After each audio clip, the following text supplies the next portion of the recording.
Welcome to Arihant Padhaku. I am educator Dharmendra Singh. आज हम लोग क्लास 12th फिजिक्स का चैप्टर नंबर 2 स्टार्ट करेंगे, जिसका नाम है इलेक्ट्रोस्टैटिक पोटेंशियल एंड कैपेसिटेंस। तो आइए फर्स्ट टॉपिक स्टार्ट करते हैं पोटेंशियल डिफरेंस से। तो पोटेंशियल डिफरेंस को हम इस फिगर के हेल्प से समझने का प्रयास करते हैं। देखिए यहाँ पे क्या है, एक चार्ज है प्लस क्यू। हम इलेक्ट्रोस्टैट में पढ़ चुके हैं कि कोई भी जो चार्ज पार्टिकल होता है वो क्या अपने चारों तरफ प्रोड्यूस करता है, इलेक्ट्रिक फील्ड। तो ये चार्ज पार्टिकल अपने चारों तरफ इलेक्ट्रिक फील्ड प्रोड्यूस करेगा। उसी इलेक्ट्रिक फील्ड में हमने दो पॉइंट ले लिया, ए और बी। ठीक है, इस ए पॉइंट पे हम unit charge particle Q not ले लिया जो पॉजिटिव नेचर का है। ठीक है, तो हम ये भी जानते हैं कि इलेक्ट्रिक फील्ड में कोई भी चार्ज पार्टिकल है, चाहे वह पॉजिटिव हो या नेगेटिव है, उस पर क्या लगता है, इलेक्ट्रिक फोर्स लगता है। अगर वह पॉजिटिव चार्ज पार्टिकल है तो इलेक्ट्रिक फील्ड की डायरेक्शन में फोर्स लगता है, और नेगेटिव चार्ज पार्टिकल है तो इलेक्ट्रिक फील्ड के अपोजिट डायरेक्शन में फोर्स लगता है। तो यहाँ पे हमने क्यू नॉट जो चार्ज पार्टिकल लिया है, यह क्या है, यह पॉजिटिव नेचर का लिया है। तो इस पे फोर्स किधर लगेगा, इलेक्ट्रिक फील्ड के अपोजिट डायरेक्शन में। तो यह चार्ज पार्टिकल जो क्यू है, जो हमें जिसको हम सोर्स चार्ज पार्टिकल भी कहते हैं, यह इस डायरेक्शन में इलेक्ट्रिक फील्ड प्रोड्यूस कर रहा है। और चार्ज पार्टिकल को इस चार्ज पार्टिकल को हमें अगर ए से बी तक मूव कराना है, मतलब इस इलेक्ट्रिक फील्ड के अपोजिट डायरेक्शन में अगर मूव कराना होगा, तो हमें क्या करना पड़ेगा, वर्क डन करना पड़ेगा। वह वर्क डन को हम रिप्रेजेंट करेंगे WAB से। ठीक है, तो पोटेंशियल डिफरेंस को हम कैसे डिफाइन करेंगे, the amount of work done required to move a unit charge particle from one point to another point in electric field is known as potential difference between that point. ठीक है, तो potential difference between A and B is denoted as VAB। और ये किसके equal होता है, VAB को हम ऐसे भी रिप्रेजेंट कर सकते हैं VB माइनस VA से। यह इक्वल टू होता है WAB बाई क्यू नॉट। ठीक है, इसकी यूनिट क्या होती है, जूल पर कूलम, क्योंकि वर्क डन की यूनिट जूल होती है और चार्ज की यूनिट कूलम होती है, तो इसकी यूनिट हो गई जूल पर कूलम, या इसी को हम वोल्ट बोलते हैं। ठीक है ना, यह एक स्केलर क्वांटिटी है। अब आइए जानते हैं इलेक्ट्रिक पोटेंशियल। ठीक है, तो इलेक्ट्रिक पोटेंशियल क्या होता है, the amount of work done required to bring a unit charge particle from infinity to a point in electric field is known as electric potential. मतलब किसी भी यूनिट चार्ज पार्टिकल को इनफाइनाइट से electric field में किसी point तक लाने में जो वर्क डन करना पड़ता है, उसी को हम क्या बोलते हैं, उस पॉइंट का इलेक्ट्रिक पोटेंशियल बोलते हैं। ठीक है, तो electric potential V equal to W by q naught. इसकी भी यूनिट क्या है, जूल पर कूलम या वोल्ट है। ठीक है, ये भी एक स्केलर क्वांटिटी है। नेक्स्ट टॉपिक है electric potential due to point charge. तो हम एक पॉइंट चार्ज की वजह से किसी पॉइंट पे इलेक्ट्रिक पोटेंशियल फाइंड आउट करेंगे। जैसे यहाँ पे देखिए प्लस क्यू पॉइंट चार्ज है, इस पॉइंट चार्ज से r डिस्टेंस पे पॉइंट P है, हमें इस पॉइंट P पे इलेक्ट्रिक पोटेंशियल की वैल्यू फाइंड आउट करनी है। तो जैसा कि हम जानते हैं कि इलेक्ट्रिक पोटेंशियल क्या होता है, किसी पॉइंट पे इनफाइनाइट से यूनिट चार्ज पार्टिकल को इस पॉइंट तक लाने में जो वर्क डन करना पड़ता है, वही क्या होता है, इलेक्ट्रिक पोटेंशियल होता है। तो हम यूनिट चार्ज पार्टिकल को इनफाइनाइट से लाएंगे और उसका टोटल वर्क डन कैलकुलेट करेंगे। ठीक है, तो हम किसी भी चार्ज पार्टिकल को इनफाइनाइट पे तो जा नहीं सकते, इसलिए पहले हम फाइनाइट डिस्टेंस पे वर्क डन कैलकुलेट करेंगे, उसके बाद हम इंटीग्रेट करेंगे इनफाइनाइट से पॉइंट P तक। ठीक है, तो ये हमारा प्रोसेस हो गया। तो हम मान लेते हैं कि हम A से B तक चार्ज पार्टिकल को पहले मूव कराएंगे। पॉइंट A पर एक यूनिट चार्ज पार्टिकल, जिसको हम टेस्ट चार्ज भी बोलते हैं, वो क्यू नॉट यहाँ पे मान लेते हैं प्रेजेंट है। तो देखिए यहाँ पे अगर क्यू नॉट चार्ज पार्टिकल है और यहाँ पे प्लस क्यू चार्ज है, तो कूलम्ब्स लॉ से हम जानते हैं कि इन दोनों के बीच में क्या लगेगा, एक इलेक्ट्रोस्टैटिक फोर्स ऑफ रिपल्सन लगेगा, क्योंकि ए बी हम पॉजिटिव नेचर का मान के चल रहे हैं। तो ये क्या होगा, इलेक्ट्रोस्टैटिक फोर्स ऑफ रिपल्सन, जो यहाँ पे F से रिप्रेजेंट है।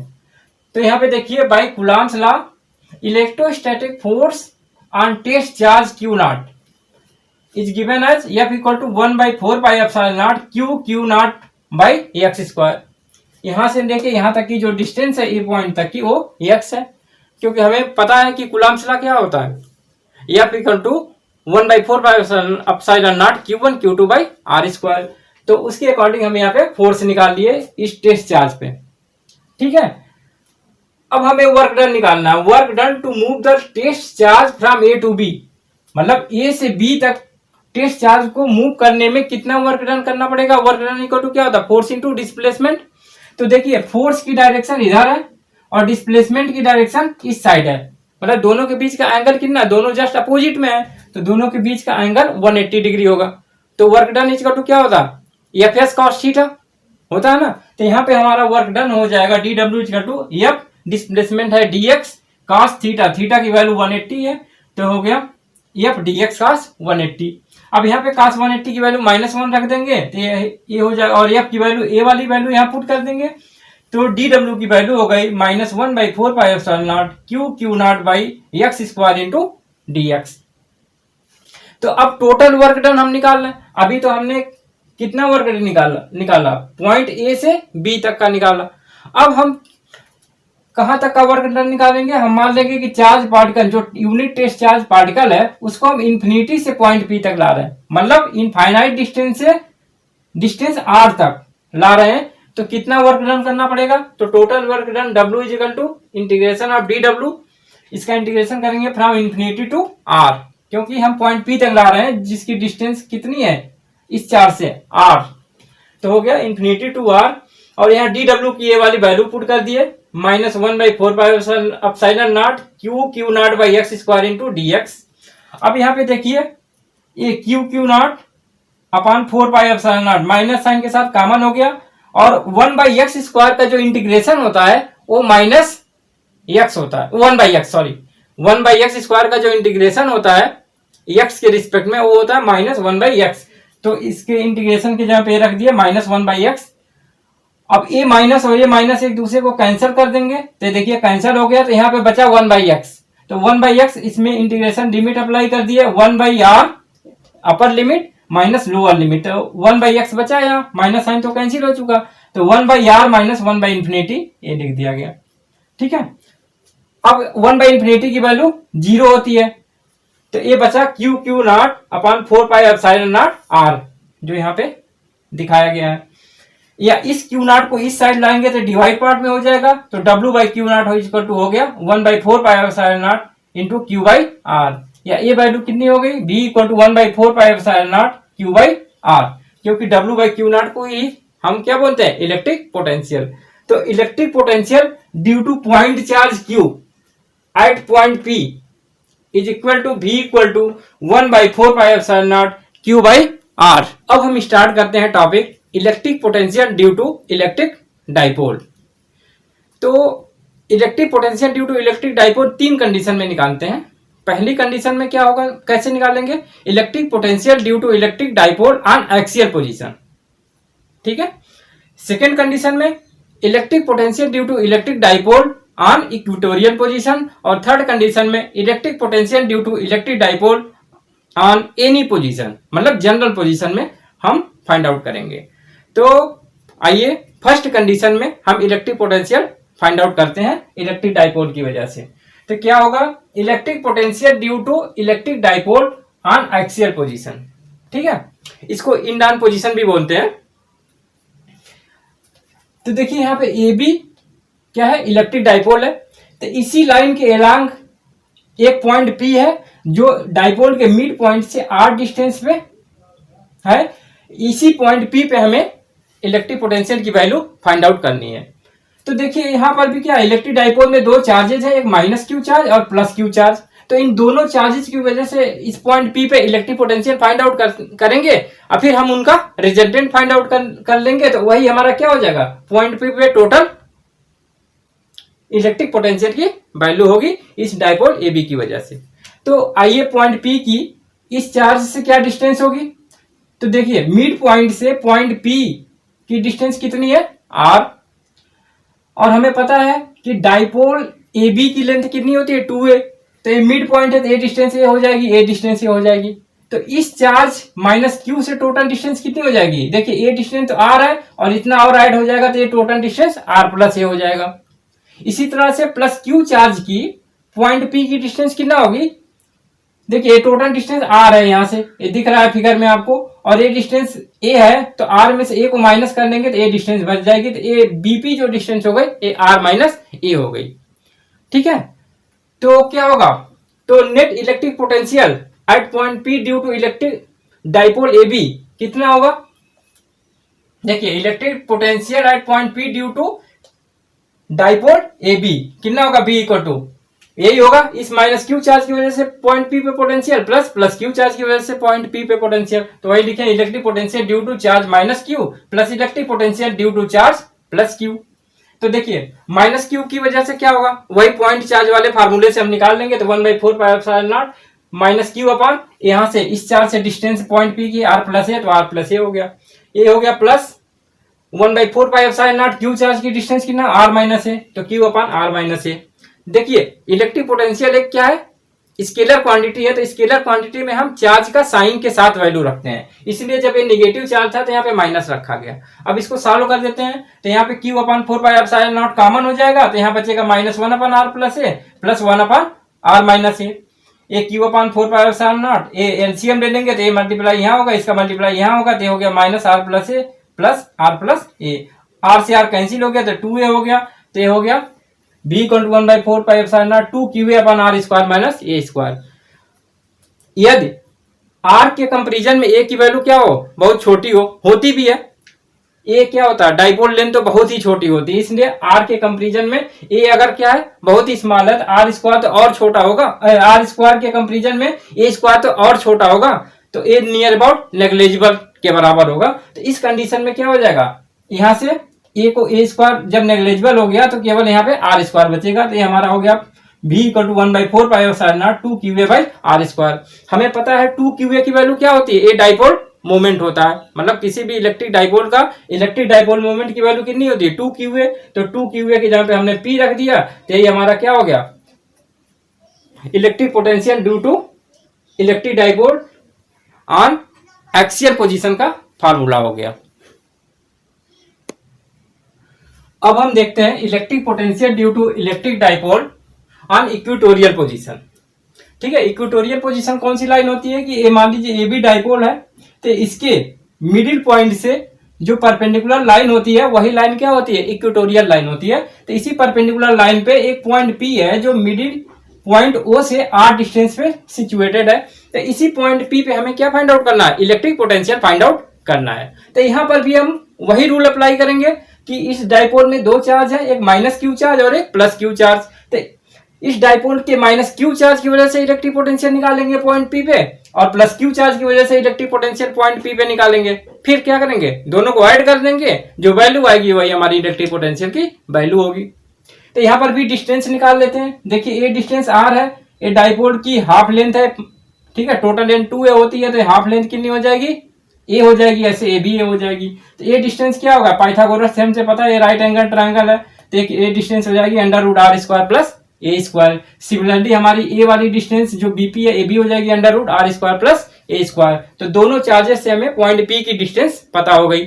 तो आइए देखते हैं electric potential at point p due to electric dipole a b क्या होगा, v equal to electric potential due to charge minus q की वजह से कितना इलेक्ट्रिक पोटेंशियल पॉइंट पी पे होगा, फिर plus electric potential due to charge plus q. ठीक है, तो ये हो जाएगा 1/4 पाई एप्सिलॉन नॉट, ये चार्ज की वैल्यू है माइनस क्यू अपॉन जो डिस्टेंस है √r square plus a square. Similarly यहाँ वाला जो इस चार्ज की वजह से पॉइंट पी पे पोटेंशियल कितना होगा 1/4 pi epsilon not Q, charge की वैल्यू क्यू है, डिस्टेंस यहाँ पर भी वही है √r square plus a square. तो ये दोनों क्वांटिटी क्या है, मैग्नीट्यूड में सेम है लेकिन साइन में क्या अपोजिट है, तो कैंसिल आउट हो जाएंगे, तो इसकी वैल्यू क्या हो गई 0। इसका मतलब क्या हुआ, electric potential due to electric dipole on equatorial position कितनी होती है 0। अब हम इलेक्ट्रिक डाइपोल की वजह से इलेक्ट्रिक पोटेंशियल की वैल्यू किसी भी पॉइंट पे फाइंड आउट करेंगे, means electric potential due to electric dipole at any point. ठीक है, तो मान लीजिए हमारा ये ए बी डाइपोल है, ए बी डाइपोल के मिडल पॉइंट से एक पॉइंट, मिडल पॉइंट से आर डिस्टेंस पे पॉइंट पी है, इस पॉइंट पी पे हमें इलेक्ट्रिक पोटेंशियल की वैल्यू फाइंड आउट करनी है। अब देखिए ये जो ओपी लाइन है, जहां जिस लाइन पे पॉइंट पी लाई कर रहा है, यह ओपी लाइन इस डाइपोल से थीटा एंगल बना रही है। तो अगर इस थीटा की वैल्यू क्या करें, चेंज करें, जैसे अगर थीटा की वैल्यू बढ़ाएंगे तो पी पॉइंट हमारा इधर खिसकेगा, ऐसे जैसे जैसे बढ़ाते जाएंगे थीटा की वैल्यू तो ये लाइन भी हमारी इधर आएगी, तो पी पॉइंट हमारा क्या होगा, स्पेस में ऐसे घूमेगा, ठीक है। और ऐसे थीटा की वैल्यू घटाएंगे तो पी पॉइंट हमारा ऐसे आएगा, इधर हमारा घूमेगा। तो इस तरीके से हम देख सकते हैं कि थीटा की वैल्यू वैरी कर करके हम इलेक्ट्रिक पोटेंशियल की वैल्यू कहीं पर भी फाइंड आउट कर सकते हैं, ठीक है। तो यहां पर भी हमें अगर इलेक्ट्रिक पोटेंशियल की वैल्यू फाइंड आउट करनी है तो सेम वही रूल अप्लाई करेंगे। जैसे कि ये देखिए हमारा ए बी क्या है, डाइपोल है, इसमें भी हमारे क्या है, दो चार्जेस हैं, माइनस क्यू और प्लस क्यू। तो मान लेते हैं कि पॉइंट ए से पी की डिस्टेंस हमारा क्या है, R2 है, और बी की जो है पी की डिस्टेंस क्या है, R1 है, ठीक है। ए की डिस्टेंस हमारी R2 है और बी से हमारी पॉइंट पी की डिस्टेंस क्या है, R1 है, और ए तो हमें पता R है, और ए एंगल तो हमें ए भी पता है कि थीटा है। तो हमें नेट पोटेंशियल जब निकालेंगे तो इन्हीं दोनों चार्जेस का जो रिजल्टेंट होगा पॉइंट पी पे वही हमारा नेट पोटेंशियल होगा। तो हम निकालते हैं net electric potential due to electric dipole a b at point p, ठीक है। ये क्या होगा, वही होगा electric potential due to charge minus q plus electric potential due to charge plus q, जैसा कि इसके पिछले दो कंडीशन में हम निकाल चुके हैं। तो ये वैल्यू हमारी क्या हो जाएगी, माइनस क्यू की वजह से क्या होगा, 1/4πε0, चार्ज की वैल्यू माइनस क्यू है और ये डिस्टेंस R2 है तो R2 हो गया, प्लस 1/4πε0, यहाँ पे बी पे कितना है, चार्ज की वैल्यू क्यू है, ये डिस्टेंस R1 है तो ये R1 हो जाएगा, इक्वल टू, अब इन दोनों में क्या होगा, Q/4πε0 कॉमन है तो इसको हम कॉमन ले लेंगे तो हो जाएगा -1/R2 प्लस 1/R1, ये हो गया Q/4πε0। अब ये एलसीएम ले लेंगे R1 R2 तो क्या हो जाएगा, ये R2 माइनस R1 ऊपर आ जाएगा। तो ये हमारी V की वैल्यू क्या होगा, Q/4πε0 R2 minus R1/R1 R2, ठीक है। तो देखिए हमारा इस प्रॉब्लम में या जो भी हम फाइंड आउट कर रहे हैं, यहाँ पे R1 और R2 हमारे अननोन है, ठीक है। हमें क्या गिवन है, मिडल पॉइंट से जो पॉइंट P की डिस्टेंस है R, तो R गिवन है ना कि हमें R1 और R2, ये तो हम अपनी सुविधा के अनुसार R1 R2 की वैल्यू ले लिए है। तो हमें R1 और R2 जो भी यहाँ पे टर्म आया R1 R2 में, इनकी वैल्यू हमें फाइंड आउट करनी पड़ेगी, ठीक है। मीन्स हमें R2 माइनस R1 की वैल्यू भी फाइंड आउट करनी होगी और R1 R2 की वैल्यू भी फाइंड आउट करनी होगी, ठीक है। तो इसमें हम एक कंडीशन देखते हैं कि if the point P lies far away from the electric dipole, अगर ये पॉइंट P इलेक्ट्रिक डाइपोल से बहुत दूर हो, ठीक है, एक एज्यूम्पशन ले रहे हैं कि अगर पॉइंट P इस इलेक्ट्रिक डाइपोल AB से बहुत दूर हो तो उस कंडीशन में क्या होगा, देखिए उस कंडीशन में हमारा ये जो डिस्टेंस AO है और OB, अगर P पॉइंट बहुत दूर है तो क्या होगा, ये नियर अबाउट क्या होंगी, बहुत ही स्मॉल होंगी। जो स्मॉल डिस्टेंस होंगी तो हम ये मान सकते हैं कि O पॉइंट और ए पॉइंट नियर अबाउट बहुत पास पास होंगे। जो बहुत पास पास होंगे तो यह एंगल थीटा इस एंगल के बराबर हो जाएगा, ठीक है ना। मतलब यह थीटा ए भी एंगल हमारा क्या हो जाएगा, थीटा, क्योंकि दोनों पॉइंट सेम हो जाएंगे, मतलब बहुत पास पास हो जाएंगे, तो उस केस में ए एंगल भी इसी एंगल के बराबर होगा, ठीक है। तो अब देखिए यहां से हम एक परपेंडिकुलर ड्रा कर दे रहे हैं, बीएम हमने इस लाइन पीए पर परपेंडिकुलर ड्रा किया, तो ये हमारा राइट एंगल ट्रायंगल है AMB। तो इसमें राइट एंगल ट्रायंगल में क्या होगा, cos थीटा इक्वल टू, ये cos थीटा इक्वल टू क्या होगा, बेस अपॉन हाइपोटेन्यूज। तो cos theta equal to base है हमारा AM और हाइपोटेन्यूज कितना है AB, ठीक है। और AM की वैल्यू हमारी कितनी हो जाएगी, देखिए जब यहां से हमने परपेंडिकुलर ड्रा किया तो ये हमारा R1 था, ठीक है, ये पूरा हमारा R2 है। तो जब ऐसे परपेंडिकुलर ड्रा किया तो ये डिस्टेंस और ये डिस्टेंस क्या हो जाएगी, सेम हो जाएगी। तो मींस ये R1 है तो ये भी R1 है, और चूंकि ये पूरा R2 है तो ये डिस्टेंस कितना हो जाएगी, R2 माइनस R1, मतलब ये पूरे में से इतना माइनस कर देंगे, मतलब ये R1 है तो ये R1 हो चुका है, तो R2 में से R1 माइनस हो जाएगा तो ये डिस्टेंस हमारी बचेगी। तो AM की वैल्यू कितनी होगी, R2 माइनस R1। तो AM हो गया R2 माइनस R1, और AB की वैल्यू तो डाइपोल लेंथ है, ये 2A हो गई। तो यहां से हमें R2 माइनस R1 की वैल्यू निकल गई 2a cos थीटा। ठीक है, और एक चीज और यहाँ पे कि अगर P पॉइंट फार अवे हो, मतलब डाइपोल से बहुत लार्ज डिस्टेंस पे हो, तो उस केस में ये जो दो डिस्टेंस है R1 और R2, ठीक है, इनका जो ज्योमेट्रिक मीन होगा, R1 R2 का ज्योमेट्रिक मीन इस मिडिल वाली डिस्टेंस के बराबर होगा, मीन्स OP के बराबर होगा, मीन्स R के बराबर होता है। तो इस केस में R इक्वल टू क्या हो जाएगा, अंडर रूट R1 R2। ठीक है, इन दोनों R1 R2 का जो ज्योमेट्रिक मीन होता है वह R के बराबर हो जाएगा। तो यहां से R स्क्वायर इक्वल टू क्या हो जाएगा, R1 R2।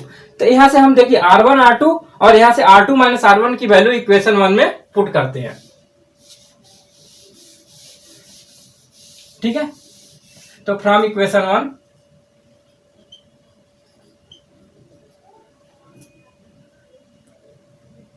B equal to क्या मिल जाएगा, q by 4 pi epsilon naught R2 minus R1 की वैल्यू कितनी है, 2a cos theta upon R1 R2 की वैल्यू कितनी है, R स्क्वायर। तो ये हो गया। अब देखिए यहाँ पे क्या मिला, 2aq या 2qa। तो ये वैल्यू हमारी 2qa क्या होती है, डाइपोल मोमेंट P के बराबर हो जाती है, यहाँ पे हमने लिखा हुआ है। तो ये हो जाएगा 1/4 पाई एप्सिलॉन नॉट, ये बचेगा 2qa हमारा P बन गया, तो ये हो गया P cos theta upon R square. तो यही हमारा इलेक्ट्रिक पोटेंशियल की वैल्यू हो गई जनरल केस में, 1/4 pi epsilon naught P cos theta upon R square. ठीक है, देखिए जनरल केस क्यों कहते हैं, इसी से हम जो पिछले दो केस पढ़े हैं, हम इसी से वो दोनों फार्मूले भी हम डिराइव कर सकते हैं। जैसे case 1 on axial position,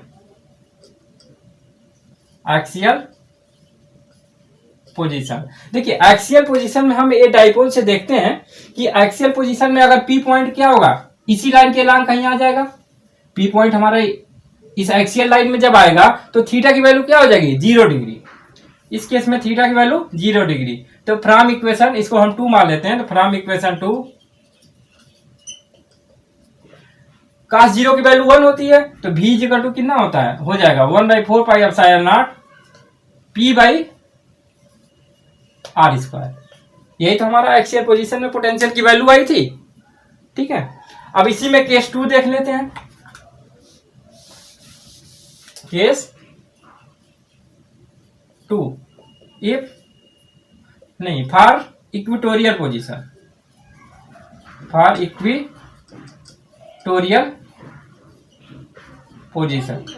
equatorial position पे क्या होगा, P पॉइंट बिल्कुल इस परपेंडिकुलर लाइन पे यहां लाई करेगा। इस केस में थीटा की वैल्यू क्या हो जाएगी, 90 डिग्री। तो इस केस में थीटा की वैल्यू 90 डिग्री। तो हम जानते हैं कि cos 90 की वैल्यू क्या होती है, 0। cos 90 की वैल्यू 0। तो फ्रॉम इक्वेशन 2 V की वैल्यू भी हमारी क्या हो जाएगी, 0। तो इक्वेटोरियल पोजीशन में हमारी पोटेंशियल की वैल्यू 0 आई थी। तो इसीलिए हम कह रहे हैं कि यह जो हमारी इस कंडीशन में जो पोटेंशियल का फार्मूला आया है, V equal to 1/4 pi epsilon naught P cos theta upon R square, ये जनरल कंडीशन के लिए है, क्योंकि हम इसमें थीटा की डिफरेंट वैल्यू पुट करके हम इलेक्ट्रिक पोटेंशियल की वैल्यू किसी भी पॉइंट पे फाइंड आउट कर सकते हैं। Electric potential due to system of charges. System of charges में वेरियस चार्ज प्रेजेंट होते हैं, तो उन सभी चार्जेस की वजह से किसी पार्टिकुलर पॉइंट पे हमें रिजल्टेंट इलेक्ट्रिक पोटेंशियल की वैल्यू फाइंड आउट करनी होती है।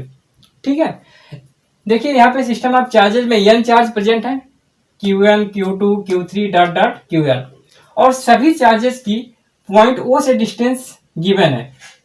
ठीक है, Q1 की O से डिस्टेंस है R1, Q2 की O से डिस्टेंस है R2, Q3 की O से डिस्टेंस है R3 और Q1 की O से डिस्टेंस है Rn।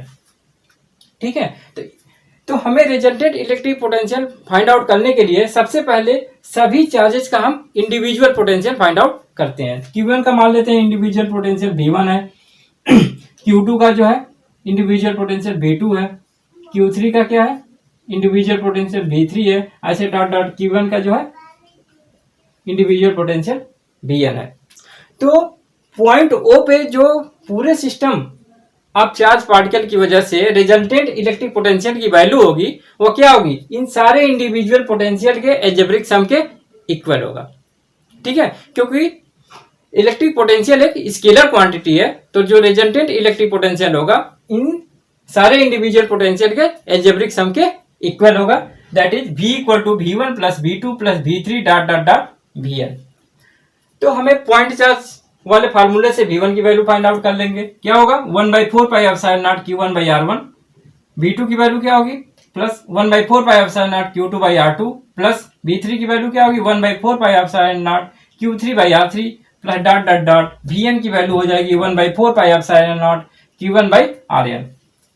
यहाँ से 1/4 पाई एप्सिलॉन नॉट कॉमन हो जाएगा तो क्या बचेगा, Q1 by R1 plus Q2 by R2 plus Q3 by R3 plus dot dot dot Q1 by Rn। ठीक है, इसको हम कंबाइंड फॉर्म में समेशन के फॉर्म में कैसे लिख सकते हैं, V equal to 1/4 pi epsilon naught sigma QI by RI, जहां R की वैल्यू 1 से लेके N तक है। अगर हम R की वैल्यू 1 से N तक पुट करेंगे तो फिर हमारा यही वाला फार्मूला मिल जाएगा। तो इस तरह से अगर हमें सिस्टम ऑफ चार्जेस की वजह से resultant electric potential find out करना है तो हम इस फार्मूले के थ्रू इलेक्ट्रिक पोटेंशियल की वैल्यू फाइंड आउट कर सकते हैं। Electric potential due to uniformly charge thin spherical shell. यहाँ पे uniformly charge thin spherical shell की वजह से डिफरेंट पोजीशन पे हमें इलेक्ट्रिक पोटेंशियल की वैल्यू फाइंड आउट करनी है। तो फर्स्ट केस देखते हैं, when point P lies outside the sphere. ठीक है, मतलब हमें जिस पॉइंट पे इलेक्ट्रिक पोटेंशियल की वैल्यू फाइंड आउट करनी है वह पॉइंट P क्या है, इस स्फेरिकल सेल के आउटसाइड पे लाई कर रहा है। ठीक है, और इस पॉइंट P की O से डिस्टेंस कितनी है, स्मॉल r। तो हम इलेक्ट्रोस्टैट में पढ़ चुके हैं कि कोई भी चार्ज स्फेरिकल सेल से जो इलेक्ट्रिक लाइंस ऑफ फोर्सेस निकलती हैं वो रेडियली आउटवर्ड डायरेक्शन में निकलती हैं। ठीक है, जैसे देखिए यहाँ पे दिखाया गया कि रेडियली आउटवर्ड डायरेक्शन में निकल रही है। तो ये कब पॉसिबल है, ये तभी पॉसिबल है जब चार्ज Q की वैल्यू कहाँ पे प्रेजेंट हो, इस सेंटर O पे प्रेजेंट हो, क्योंकि इलेक्ट्रिक लाइंस ऑफ फोर्सेस हमें पता है कि ये किसी न किसी चार्ज से ही निकलती हैं। तो सेंटर O पे अगर चार्ज प्रेजेंट है तो इसी चार्ज से radially outward electric lines of forces निकल रही होंगी। ठीक है, तो ऐसा हम मान सकते हैं कि टोटल चार्ज कहाँ पे प्रेजेंट है, सेंटर पे प्रेजेंट है। ठीक है, तो इस केस में हमारा इलेक्ट्रिक पोटेंशियल की वैल्यू हो जाएगी 1/4 pi epsilon not Q upon R। ठीक है, सेकेंड केस में क्या होगा, when point P lies on the surface of spherical shell. ठीक है, अगर पॉइंट P कहाँ पे लाई करे, स्फेरिकल सेल के सरफेस पे, यहाँ पे, तो इस केस में क्या है, बस डिस्टेंस चेंज हो रही है। तो स्मॉल r के जहाँ पे क्या हो जाएगा, कैपिटल R। यही तो होगा, क्योंकि हमारी ये डिस्टेंस ऑफ कैपिटल R जो इस स्फेरिकल सेल की रेडियस है उसके बराबर हो जाएगी। तो सेकेंड केस में क्या करेंगे, इसी फार्मूले में हम स्मॉल r के जगह पे कैपिटल R पुट कर देंगे। तो हमारी जो V2 की वैल्यू, जो पोटेंशियल की वैल्यू हो गई 1/4 pi epsilon not Q upon R। ठीक है, थर्ड केस क्या है, when point P lies inside the spherical shell. ठीक है, अगर पॉइंट P जो है स्फेरिकल सेल के अंदर आ जाए तब क्या होगा। तो हम ये भी जानते हैं इलेक्ट्रोस्टैट में कि इलेक्ट्रिक फील्ड की वैल्यू स्फेरिकल सेल के अंदर क्या होती है, 0 होती है। ठीक है, तो अगर इलेक्ट्रिक फील्ड की वैल्यू स्फेरिकल सेल के अंदर 0 है, इसका क्या मतलब है, इसका ये मतलब है कि स्फेरिकल के सेल के अंदर हर पॉइंट पे, जितने भी पॉइंट है सभी पॉइंट पे इलेक्ट्रिक पोटेंशियल की वैल्यू कांस्टेंट है। ठीक है, तो इसका मतलब क्या हुआ, इस स्फेरिकल सेल के अंदर जितने भी पॉइंट होंगे हर पॉइंट पे इलेक्ट्रिक पोटेंशियल की वैल्यू कांस्टेंट है। और वो किसके बराबर होती है, जो स्फीयर के सरफेस पे जो पोटेंशियल होता है उसी के बराबर होती है। तो इस केस में हमारा क्या हो जाएगा, V3 इक्वल टू V2, मतलब इसी पोटेंशियल के बराबर हो जाएगा। ये हो जाएगा 1/4 pi epsilon not Q upon R।